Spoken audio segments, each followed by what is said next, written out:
Khulumbai, and welcome to today's panel discussion on the occasion of launching the celebration of 75 years of India's independence, Azadi ka Amrut Mahatsov.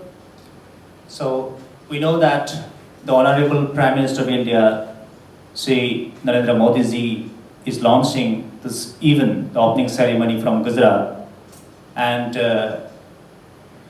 in light of this event, CITK Kokrajhar is also organizing some activities, some events.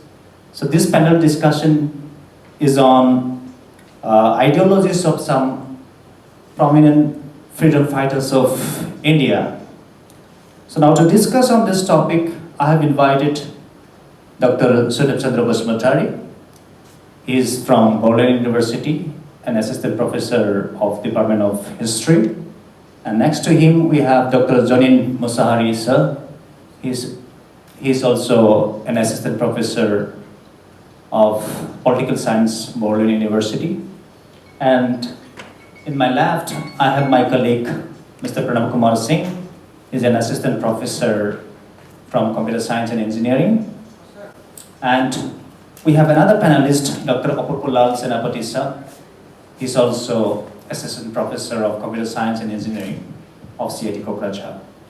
So to begin with, I'd like to start the discussion from Sudipcha. So please speak on any of the prominent freedom fighters whom you like or you are a follower of their ideologies. So please. Good afternoon, everyone. First of all, I feel very honored because I'm invited in such a great program, Azadi ka Amrut Mahotsav. So I'm very much thankful to host my dear friend, moderator, Mr. Dr. Bihung Brahma, my dear co-panelist, and my dear friends. And in fact, there are numbers of freedom fighters who have sacrificed their lives for the cause of the nation, who contributed towards that is independence of India. But then all of the freedom fighters, they have contributed to a great extent. That someone has not contributed, not exactly like that, but then everyone has contributed. But then among them, I have chosen to speak on two great personalities, freedom fighters. Mainly one is Aurobindo Ghosh, his ideologies, and then another is Jawaharlal Nehru ji. So let me begin with this one, Aurobindo Ghosh. In fact, Aurobindo Ghosh, he is actively participating in Indian National Congress from 1906, 1907, even during the time of that Surat split, when the Indian National Congress was split up into two, moderate and extremist. By that time also he was there. And in fact, he was also an active member of Anushilan Samiti of Bengal, which was one kind of secret society of Bengal. So why, in fact, first of all, we can say that he is a radical. I mean, extremist. His ideology, and in fact, if we go to speak about that radical, then something he believed in Atma Shakti. Like his counterparts, he also believed in this one, Atma Shakti, self-reliance. They glorified ancient India. India had, glorious days that had been glorified by them. That the Indian people, they had Atma Shakti, they were self-reliant, and they did not require the need of colonial rulers. And that was the principle based on which they started movement. And in fact, Aurobindo Ghosh, he was actively participating in this anti-partition agitation. When there was partition of Bengal in the year 1905, there was anti-partition agitation, and during that anti-partition agitation, he was actively involved in that anti-partition agitation and Swadeshi movement, and along with other his friends like Bipin Chandra Pal. So they started Swadeshi movement, and during that time, what you can see is that they believed in their Atma Shakti, and then what they wanted to do, they boycotted. They advocated for boycott of foreign goods, boycott of everything, even school, colleges, everything that was to be boycotted, which was British, and then goods, everything that was to be boycotted. So now, boycott is closely connected with another concept called Swadeshi. You have to produce your own, and you have to use that, because that is the alternative, because you are using foreign goods, and if you completely boycott that one, then you must require some kind of alternative. So that alternative was also, already thought about by these people.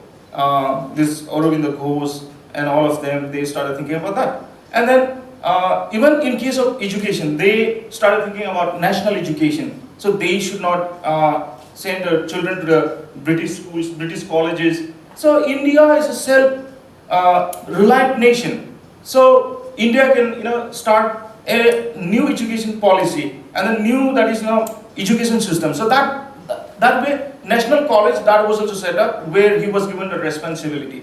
So that way they started the movement, and in fact they, Aurobindo Ghosh and his friends, they were very much they believed in Atma Shakti, and considering that Atma Shakti, they started their movement. And after that, we can see that, in fact, as being a member of that Anushilan Samiti, which was a secret society, we can see that he was also accused of Alipur bomb case, where that is King's Ford, who happened to be magistrate of Bengal. He was attempted by Khudiram Bose and then Prafulla Basumatary. And in fact, he was also accused of that kind of attempt, and then in that Alipur bomb case, he was arrested, and then finally,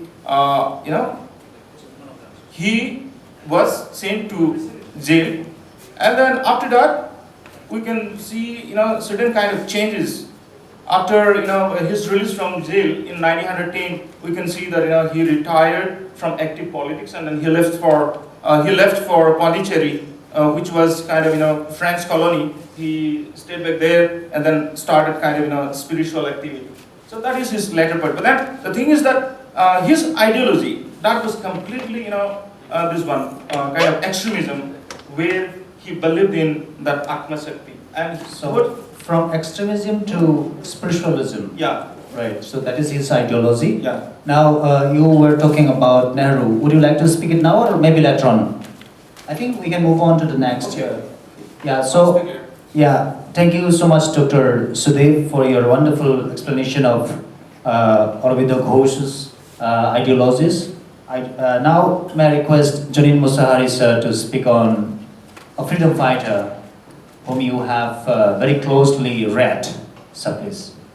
So first of all, I thank Dr. Bihung for inviting me in such a beautiful program. Then, my dear friends, so let me start with my sharing of views on one of the freedom fighter and its ideology. So I'll be choosing Bipin Chandra Pal, so one of the contemporary of the earlier speaker, Aurobindo Ghosh. So Bipin Chandra Pal is one of the triumvirate, the trio, which is popularly known as Lal Bal Pal. So Lala Lajpat Rai from Punjab, then we have Bal Gangadhar Tilak from Maharashtra, then of course Bipin Chandra Pal from Bengal presidency. So he was the most, who was very much against the Swadeshi, as I have said that he is contemporary of the Aurobindo Ghosh. So he advocate for nationalist extremist agenda while he tries to achieve his goals. The goals of complete independence, Purna Swaraj. He advocate for Swadeshi movement, as again he is the contemporary of Aurobindo Ghosh. Then of course, he is very much against the education policy of the British, so he advocate for the national education policy separately for the Indians. So while I'll be talking in two specific groups, basically one stays up to 1901 to 1908, Then the later parts is 1908 to 1932 up till his death. So 1901, he begins with the thinking of radical approach by launching the journal by name New India for the new research in India. So since he was a very good orator, he was a very good in writing, he was a reformer, he was a freedom fighter, so he has every quality. But he wanted to achieve this complete Purna Swaraj by the radical approach, extremist approach. So he began writing about freedom. He began writing about independence through this New India journal. So initially it was intended to be a social propagandist, as at some point of time he was involved with the Brahmo Samaj. But later on, this New India has become one of the utmost propagandists for research in New India, which is for Purna Swaraj. So then again in 1906, he launched again another newspaper, which is a landmark, which has become the deciding factor for the cause for freedom struggle. So that is Vande Mataram, along with Aurobindo Ghosh. So initially he was the editor of this Vande Mataram, where it has become the center of analysis for speaking against or writing against the British rule. But in 1906 itself, he was not satisfied while advocating his ideology. So with 500 rupees in his pocket, he left and gave the responsibility of publishing the Vande Mataram newspaper to Aurobindo Ghosh. So he left for all India tour to advocate his propaganda of extremist nationalism. So he has delivered many speeches advocating for complete independence, Purna Swaraj, then boycotting the British goods, and for new education policy for India. So he has been regarded even by his contemporary as one of the greatest advocate of the architect of the nationalism in India. So he was successful in this regard. So he was the stern advocate of anti-partition movement in 1905, as one of my co-panelists are speaking about that. So he was a very stern. He gave a message that in order to achieve Purna Swaraj, so we have to go for a radical approach. That is his main ideology. So he was the advocate of architect of those ideology. So he sternly revolts against the partition of Bengal in 1905. So in his second term, or in the second stage, so in 1908, he left for England. So again to propagate his extremist ideology. And there are some leaders, there are some individuals staying abroad who has already advocated for such kind of ideology. So in order to propagate more about his ideology, he went for the England in 1908.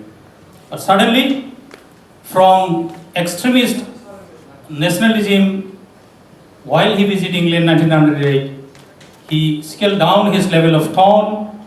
He entirely changed his approach from radical to moderate nationalism.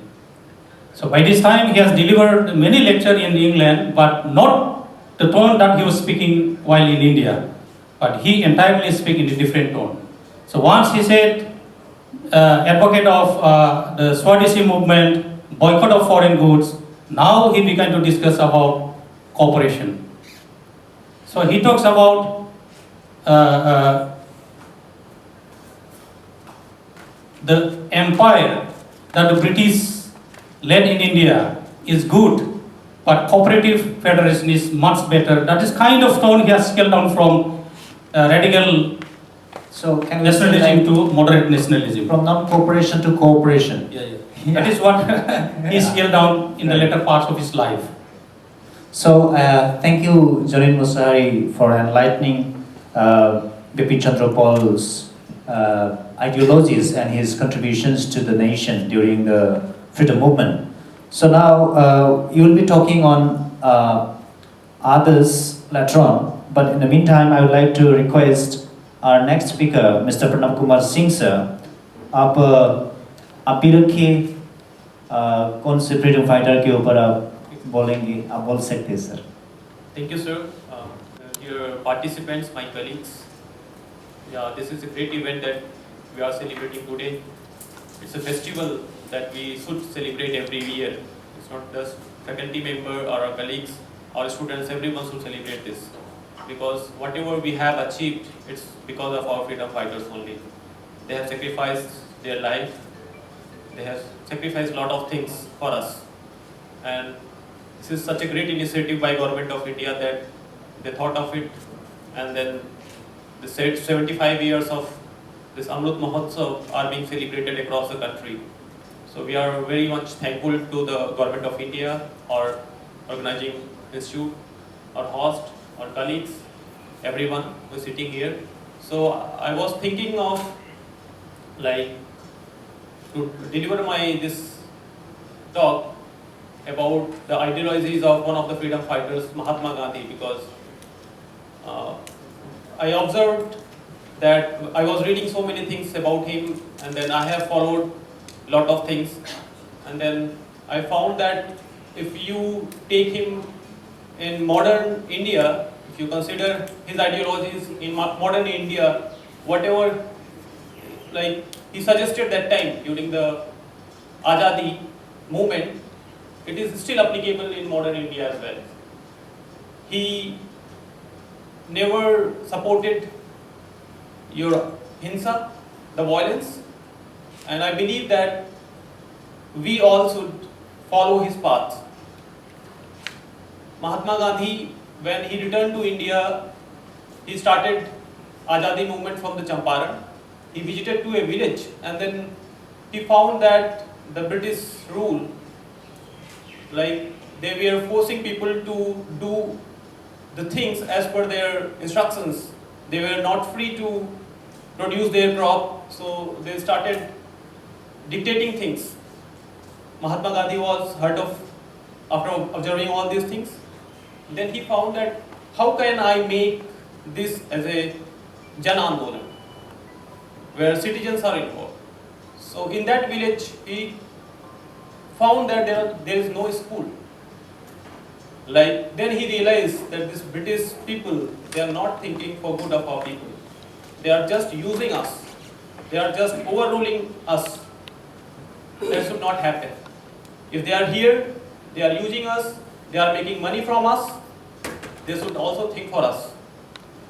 So then he called people from villages.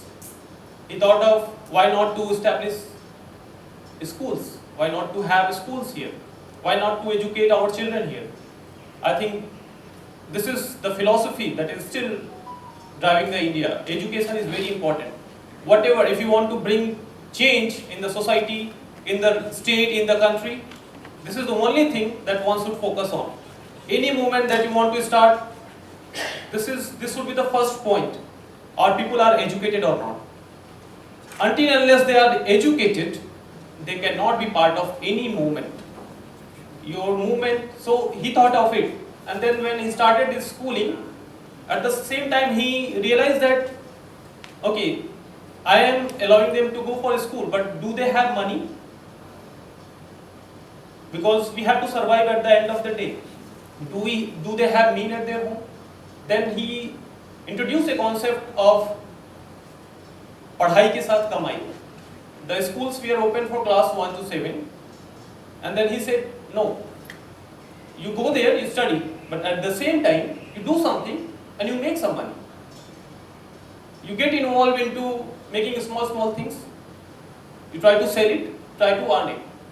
If you just compare it with in modern India concept, so what you'll find that कमाई के साथ पढ़ाई, it's just inverse happening today. Okay, but that time Mahatma Gandhi, he thought a very good concept. Why not to go for पढ़ाई के साथ कमाई? We are coming to the institute, we are learning something. Can't we apply this learning and earn something? So this is the concept I still believe. It's vocational aim of education. Exactly. Yeah. So in India, it's kind of vocational, means somebody is in some profession, he is in job, he come back to acquire a higher degree. But sorry for interrupting, sir, but Mahatma Gandhi is very famous for his ahimsa. yes. Right. So will you speak on that also? Yeah, sir? yes, sure. So ahimsa is the mool mantra that was followed by the Mahatma Gandhi, and all his followers, they followed this only, ahimsa. Because when you take gun, when you are dealing with bullets and bombs, then you cannot reach to your goal. At some point of time, you have to come on table. So he realized that today or tomorrow, with gun, we cannot win this fight against the British rule. We have to be on table on the same day, but there are a lot of things. Without taking gun in our hand, without going on the path of the violence, we can win this war against the British. So I think that was the thing. And then there were several occasions where he was in Dharma Sankat, like because he was in jail or he was in other movements. So when he was in there, he was in jail, but other school of thoughts, other group of members like Sardar Bhagat Singh, they all joined, and they started that this movement should not end, it should continue. When Gandhiji is behind the bar, how can we take up the movement? So they thought they followed a different path, but their ultimate goal was, I have to bring this freedom for my country. But Gandhiji, he never supported this. He was not in favor of Hinsa. So, but yes, I believe that at that point of time, the path that was followed by the Bhagat Singh was also important.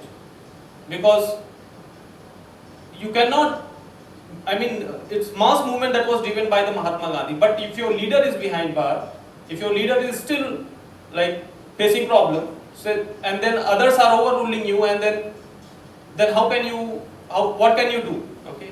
Right, sir. So in the meantime, I'll stop you for a moment, but you can speak on again Sure. in the next round. So I have my another panelist, Sir Prafulla Senapati, Dr. Senapati sir. I'm expecting you to speak on Subhash Chandra, Netaji Subhash Chandra Bose. So please. Respected guest, Sudev sir, Janin sir, our host Bihung sir, my colleagues Pranam sir, and my colleagues and audience. So I think it is a great event, and I feel honored to be here in this event. But I will talk some in different context. Okay, sir. Go ahead. So first one thing, why we do that kind of event? All are great freedom fighters. They fought at free India. For that reason, we do this kind of celebration? Answer is no. Why we read history? It is such events glorify us? Answer is no. History shows that change of society, how it's changed. So this is the main point of history. Why we read history? We engineering people do one thing. We gather past data, analyze past data, and predict the future.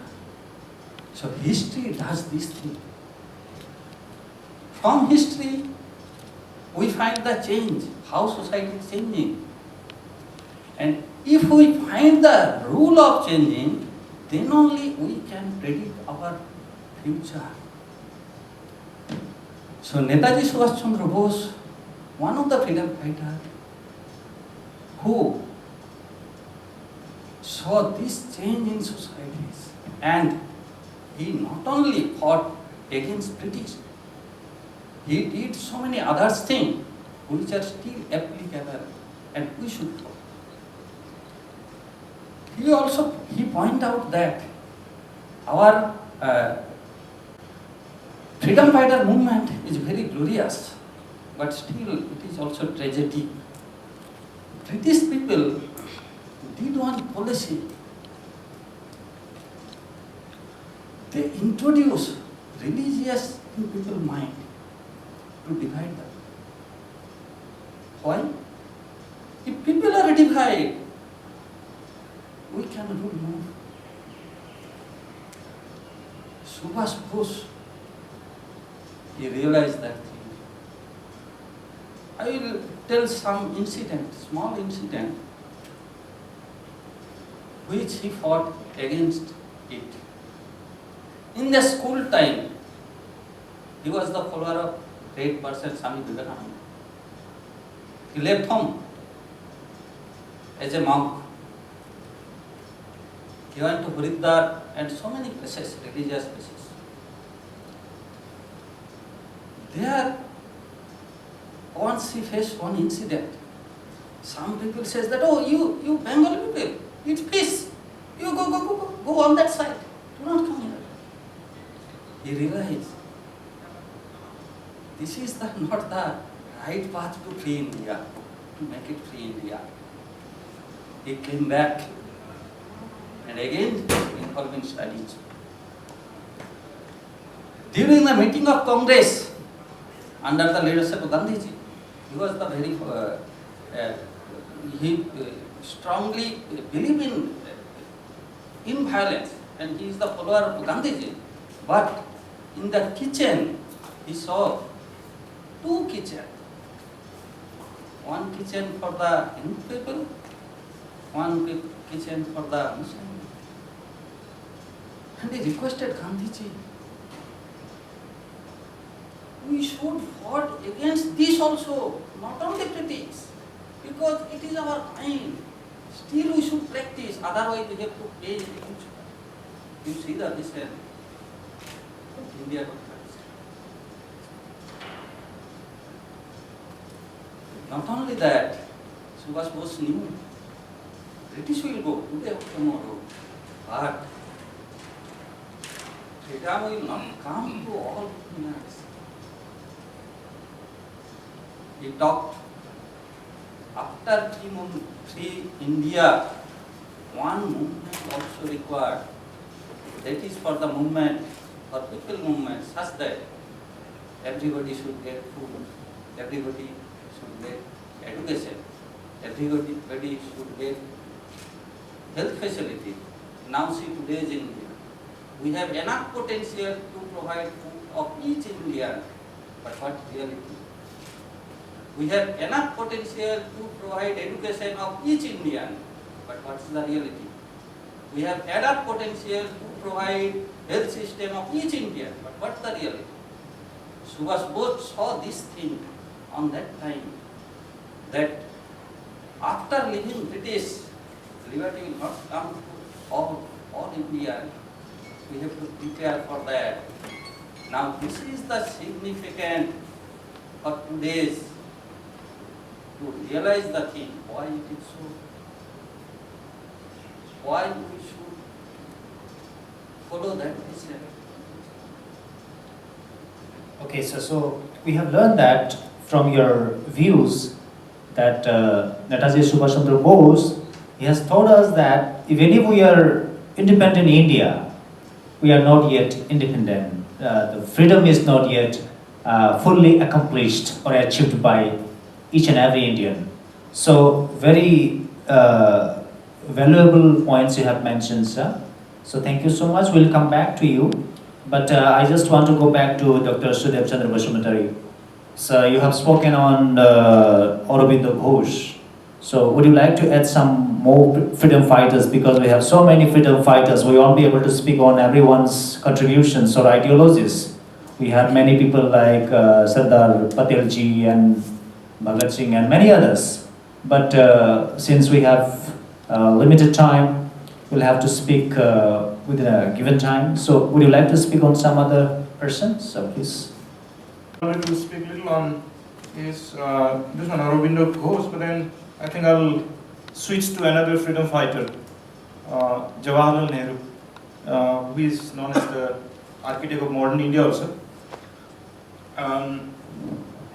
What we can see is that, in fact, he is inclined towards leftist ideology.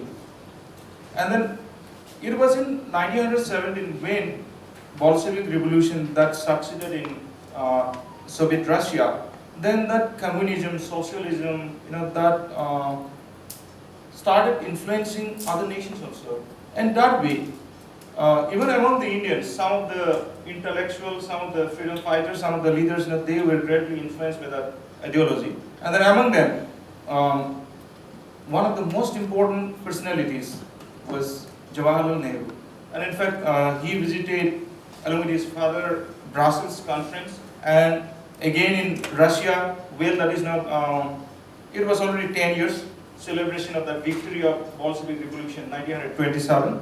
So that way, he went there, he visited, and then he was amazed by the achievement of that communism. And that way, when he came back, and then in Indian National Congress, along with the support of Iyengar and Netaji Subhash Chandra Bose, he wanted to instill that ideology of that socialism in Indian National Congress as a political this ideology.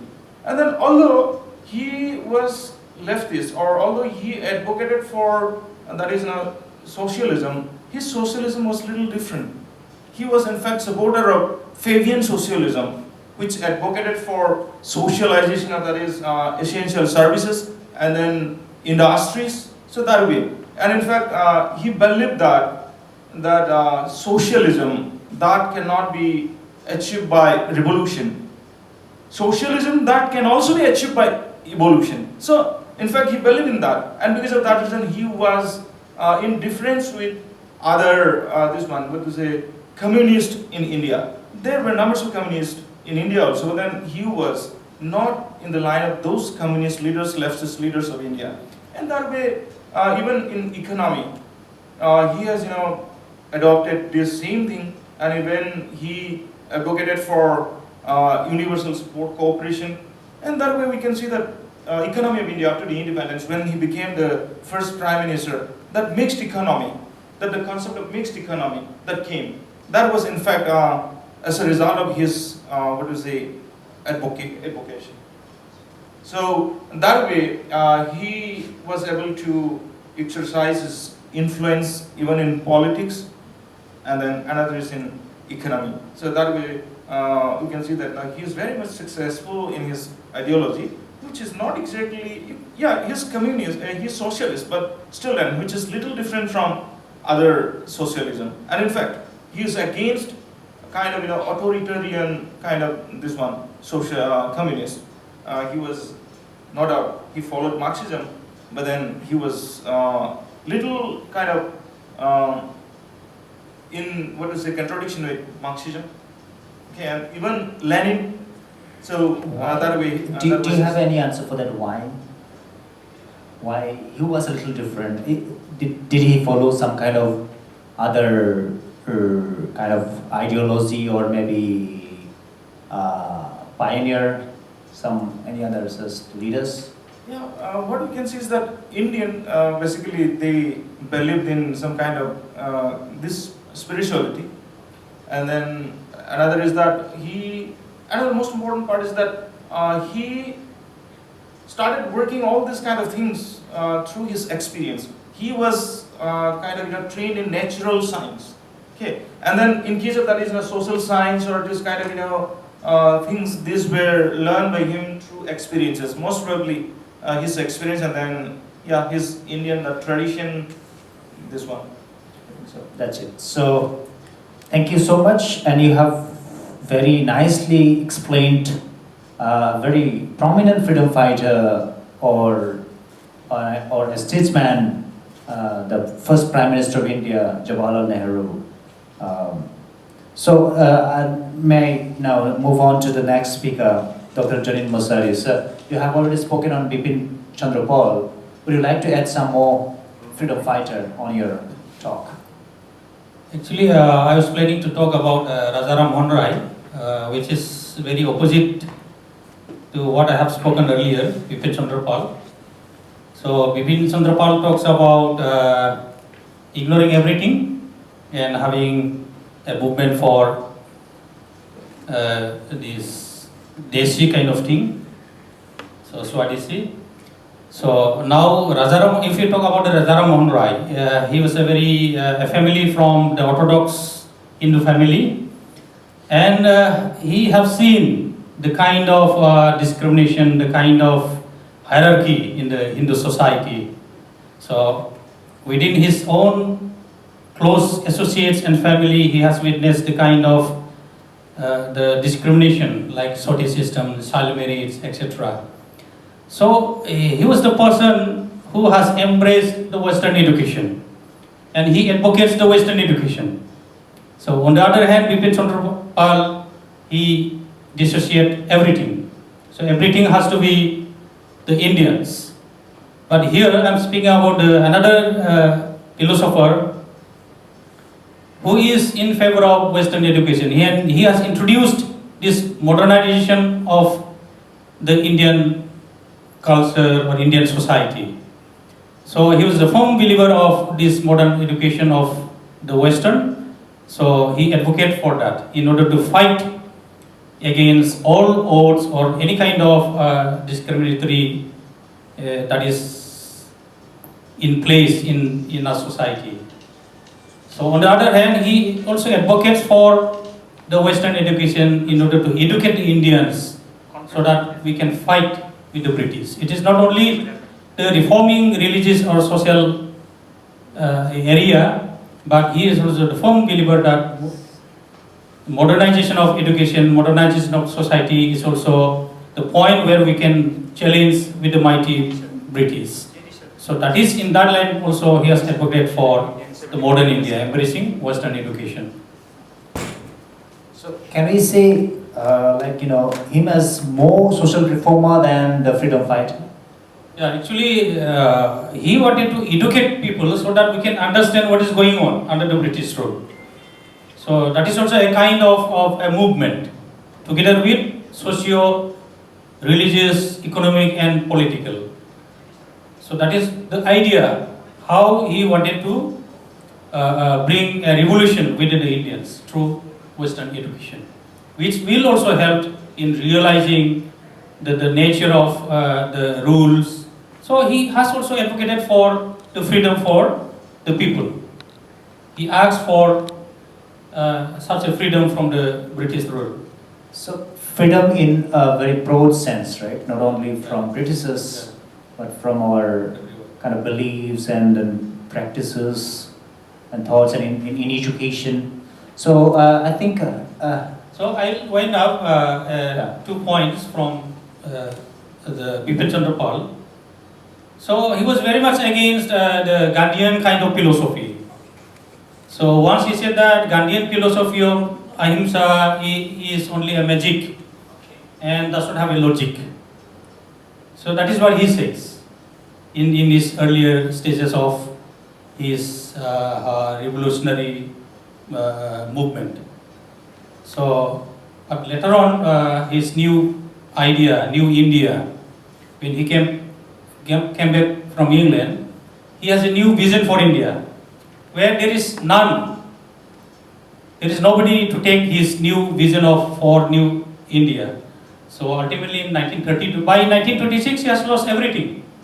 Once he was the advocate of radical nationalist, and he is very fond of the people all across spectrum in India, but by 1926 he has lost everything. In 1932 he died without any recognition, unsung, completely unwept, but the history will never forget him. So he was much ahead of his time. So he advocated for freedom when none of the political leaders or the leaders in that particular time has thought ever. So I will end up with this. Thank you so much for remembering Bipin Chandra Pal and his contributions. As you have said, he was unwaived and unsung. But today, on this celebration of the 75 years of independence, we can never forget, and we will ever we will always remember him. So thank you for recalling and remembering him. Thank you, sir. Now, may I go to Pranav, sir? Sir, आपका और थोड़ा बाकी था. मैं अगर हम बात करें कि क्या, जैसे सर ने पूछा कि वो फ्रीडम फाइटर थे या रिफॉर्मर थे, तो मेरा ये मानना है कि ज़्यादा सभी फ्रीडम फाइटर्स एक रिफॉर्मर भी थे.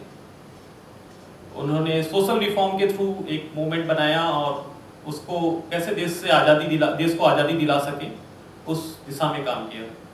अगर हम आज के समय की बात करें, जब हम बात करते हैं आत्मनिर्भर भारत की, वोकल फॉर लोकल की, तो ये आज का एक नया आइडिया नहीं है. जैसे सर ने बताया, लाल बाल पाल जिन्होंने स्वदेशी सोचा था, ये तभी परिकल्पना की गई थी इसकी कि हम आत्मनिर्भर कैसे बनेंगे. उसी को आधार मानते हुए गांधी जी ने परिकल्पना की एक हिंद स्वराज की, जिसमें उन्होंने कहा कि हमें आधुनिकरण चाहिए, पश्चिमीकरण नहीं चाहिए. We want to be modernized, we don't want to be westernized. क्योंकि हम आधुनिकरण के साथ हम अलगाव नहीं चाहते हैं दूसरों से, लेकिन हम अपनी संस्कृति, अपने अस्तित्व को, अपनी पहचान को सजो कर रख के हम आधुनिक चीजों को कैसे एक साथ लेकर जी सकते हैं. Think globally and act locally. Exactly. Think globally but act locally. So philosophy तभी से थी. चीजों को अगर आप जन आंदोलन नहीं बनाएंगे तो शायद आपको सफलता नहीं मिलेगी. आज हमारे प्रधानमंत्री जी भी आप देखेंगे, मुझे ऐसा लगता है कि वो गांधी जी को बहुत करीब से फॉलो करते हैं, क्योंकि जब भी वो कोई बड़ा काम करते हैं हमेशा एक जन आंदोलन बना के करते हैं. जैसे अगर स्वच्छ भारत की परिकल्पना उन्होंने की, तो उन्होंने देखा कि गांधी जी ने कैसे इसे एक आंदोलन बना के चीजों को जीता. स्वच्छ भारत सरकार के द्वारा किया नहीं जा सकता जब तक ये हर एक जन को ये समझ में ना आए कि नहीं ये मेरा काम, तो उसको जन आंदोलन बनाना है. गांधी जी भी यही किया करते थे. उस समय भी आपदा दी थी, जहां पे हमें ब्रिटिशर्स से लड़ना था, आगे बढ़ना था, वहां पे भी जन आंदोलन की जरूरत थी. हमने अभी देखी एक आपदा कोविड-19 की, यहाँ पे भी लगा कि अब देश संभल पाएगा कि नहीं. हमारे पास आर्थिक संकट देश के सामने खड़ा था कि क्या हम, ना हमारे अस्पताल में बेड है, ना हमारे अस्पताल में वेंटिलेटर्स हैं, ना दवाइयाँ हैं, ना हम उनको पीपीई किट दे पा रहे हैं, ना हमारे खजाने में उतना पैसा है. तो उसको आंदोलन कैसे बनाया जाए. तो मुझे ऐसा लगता है कि हमारे प्रधानमंत्री जी ने जरूर उस परिप्रेक्ष्य को ध्यान में रखते हुए कि कैसे पहले के टाइम में हमारे फ्रीडम फाइटर्स जो कि सोशल रिफॉर्मर भी थे, वो कैसे जन सबसे थोड़ा थोड़ा इकट्ठा करके आंदोलन चलाते थे. तो ऐसे ही इन लोगों ने भी वही किया. उन्होंने जन आंदोलन से आह्वान किया, जन से आह्वान किया, आइए आप भागीदार बनिए, आप सहयोग करिए. और हम सब ने, तो आप ये कहना चाहेंगे कि कोविड का जो क्राइसिस थी, पैंडेमिक, तो इसको भी हमारे प्राइम मिनिस्टर जी ने एक आंदोलन का रूप दिया. देश को संभालने के लिए आपको जन आंदोलन करना ही पड़े. अगर आप जन सहमति के बगैर कोई काम करेंगे तो शायद देश नहीं चल रहा है. मूल भावना यही है. हमारे सभी फ्रीडम फाइटर्स यही का, उनका यही उद्देश्य था कि हम बदलाव लाएं, हम आजादी प्राप्त करें. लेकिन कोई एक आजादी, मेरे अकेले चाहने से आजादी नहीं मिल सकती. हमें भुखमरी से अगर आजादी चाहिए, अशिक्षा से आजादी चाहिए, तो हम सबको मिलकर उसके लिए काम करना पड़ेगा. सरकार के चाहने से कुछ नहीं होने वाला. धन्यवाद sir, thank you so much. आपने बहुत बढ़िया से पास्ट और प्रेजेंट से सारी चीज़ को लिंक किया. So thank you so much. Now हम फाइनली अपुल सर के पास जाएंगे. तो सर, और आपका कुछ और बोलना है तो फिर और बोलिए sir. I just continue with one point with Jinan sir. So sir point out one thing in the name of Raja Ram Mohan Rai. Now ये आज़ादी का जो लड़ाई हुआ है, ये लड़ाई करने के लिए सबसे बड़ा चीज़ है हमारा दिमाग के ढंग से गढ़ो. तो दिमाग के ढंग से गढ़ा कैसे जाएगा, ये चीज़ फर्स्ट राम मोहन राय शुरू किया. ब्रिटिश का पॉलिसी क्या था, इंडियन का पढ़ाओ, बैकडेटेड शिक्षा दाओ, do not give them modern education. तो ये ताला खुल दिया राजा राम मोहन राय. वो डोर ओपन किया one great personal, Vidyasagar. He was the modern man with wearing a dhuti, खड़म टीके। उनका दिमाग मॉडर्न था। वो क्या किया, इस शिक्षा विस्तार के लिए एक जन आंदोलन किया। नॉट ओनली दैट, नारी शिक्षा, we cannot go ahead if we do not bring female people in forward. उनको जीवित काल में पूरा जीवित समर्पण कर दिया इस शिक्षा विस्तार के लिए। सिर्फ वही नहीं, जो ब्रिटिश का एक पॉलिसी था इंडियन के लिए बैकडेटेड, ऐसा शिक्षा देना चाहते, उनको दिमाग कभी भी आगे नहीं बढ़े। तो इसका अगेंस्ट में फर्स्ट राजा राममोहन राय लड़ाई किया था, उसको बहुत दूर तक आगे बढ़ाया ईश्वर चंद्र विद्यासागर। इसके बाद हम लोग जो फ्रीडम फाइटर का नाम बता रहे हैं ना, we got the result of this. लेकिन एक दुर्भाग्य है, हमारा पूरा फ्रीडम फाइटिंग जो पीरियड है, ये दो स्ट्रीम में बहा गया था। एक, they are representative of Khudiram, Bhagat Singh, and one strong representative is Subhash Chandra Bose, and other was in the lead of Gandhi ji. I do not disrespect Gandhi ji, but strategically on that time that was I think not correct on that time. अहिंसा सबसे बड़ा बात है। अगर एक बमबाज गुंडा एक sword लेके आपका पास आ रहा है, आप मुकाबला नहीं कर सकता है अहिंसा से। You need a big sword to defeat him, to establish the peace. So this is the main चीज। तो स्वाधीनता आंदोलन में यही चीज जरूरी था, जो रियलाइज किया था सुभाष बोस। इसीलिए गांधी जी का साथ सुभाष बोस का कॉन्फ्लिक्ट हुआ था। बस इस कॉन्फ्लिक्ट में भी एक सीखना चीज है, he never throw any ill word to Gandhi ji. He always spoke with respect. So this is the main spirit, main lesson from Subhash Bose. So thank you so much sir. So हम अभी ये discussion conclusion करेंगे. We are going to wind it up. So our panelists have talked on our warrior or freedom fighter Bipin Chandra Pal, then Raja Ram Mohan Rai, then our Dr. Sudev has spoken on Aurobindo Ghosh, then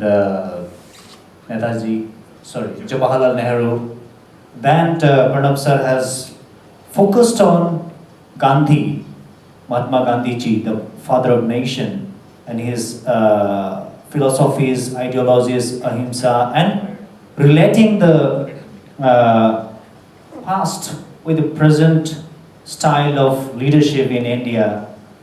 So that was very impressive. So thank you so much, sir. And then I am very much thankful to Dr. Apurpulal Senapati, sir, for enlightening us with the philosophies of Netaji Subhash Chandra Bose and his background and other freedom fighters and philosophers who were behind the freedom fighters of India. Like Ishwar Chandra Vidyasagar you have mentioned, and there were many other scholars were there who were the real pioneers or maybe the guides of our freedom fighters. So I think this discussion is just a beginning. We can continue such kind of talk in near future, and this celebration will go on until 2023, I think. So we'll keep on organizing such programs in near future. So this is just beginning, and I'm very thankful to all the panelists who have joined today in this discussion, and I'm thankful to the audience who have come here today at this point. So thank you so much, thank you everyone.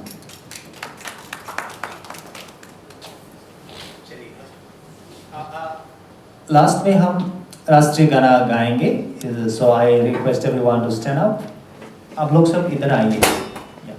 जनगण मन अधिनायक जय हे भारत भाग्य विधाता, पंजाब सिंध गुजरात मराठा द्राविड़ उत्कल वंग, बिंदु हिमाचल यमुना गंगा उच्चल छलदि तरंग, तव शुभ नामे जागे तव शुभ आशीष मागे, गाहे तव जय गाथा जनगण मंगलदायक जय हे भारत भाग्य विधाता, जय हे जय हे जय हे जय जय जय जय हे